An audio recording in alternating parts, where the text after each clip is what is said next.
Hello बच्चों। तो चलिए इस प्रश्न को पढ़ते हैं। एक चर समतल इस प्रकार घूमता है कि इसके द्वारा निर्देशांशों पर काटे गए अंतःखंडों के व्युत्क्रमों का योग अचर है।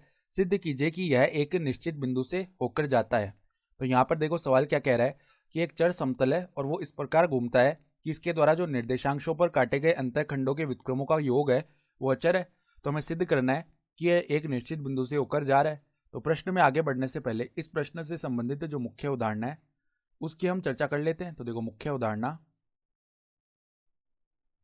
x, y, z अक्षों पर क्रमशः a, b, c अंतःखंडों वाले समतल का समीकरण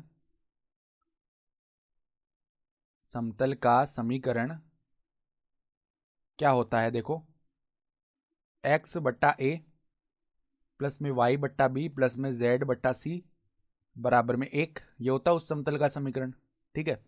तो अब देखो यहाँ पर हमें क्या बताया हुआ है कि यह समतल इस प्रकार घूम रहा है कि इसके द्वारा जो काटे गए अंतःखंडों के व्युत्क्रमों का योग है वो अचर है। ठीक है। यानी कि अगर इसके द्वारा काटे गए निर्देशांशों पर जो अंतःखंड है वो a, b, c है, तो हमें सवाल में बताया कि 1 बट्टा a प्लस में 1 बट्टा b प्लस में 1 बट्टा c, इनका जो योग है ये अचर है। इसको हमने एक बार k बोल दिया, माना है k। तो हमें सिद्ध करना है कि एक निश्चित बिंदु से होकर गुजर रहा है। तो हम देखो इस समीकरण को ऐसे लिख सकते हैं, 1 बट्टा में इधर k को नीचे लाके गुणा कर दे तो k a प्लस में 1 बट्टा k b प्लस में 1 बट्टा k c, ठीक है, बराबर में 1 आ जाएगा। ठीक है। इस प्रकार हम लिख सकते हैं। या फिर 1 बट्टा k इसको अलग कर लिया गुणा में 1 बट्टा a प्लस में 1 बट्टा k इसको अलग कर लिया गुणा में 1 बट्टा b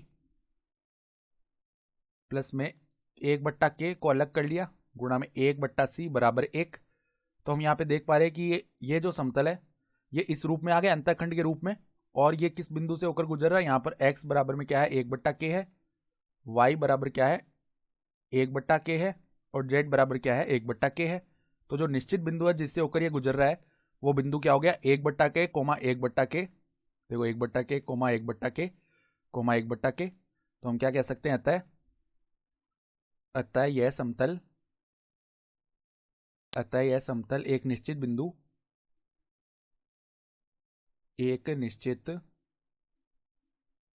बिंदु जो कि क्या आ गया 1 बट्टा k कोमा 1 बट्टा k कोमा 1 बट्टा k से होकर गुजरता है। और k तो अचर है तो ये कोई ना कोई निश्चित बिंदु जरूर आएगा। ठीक है, से होकर जाता है।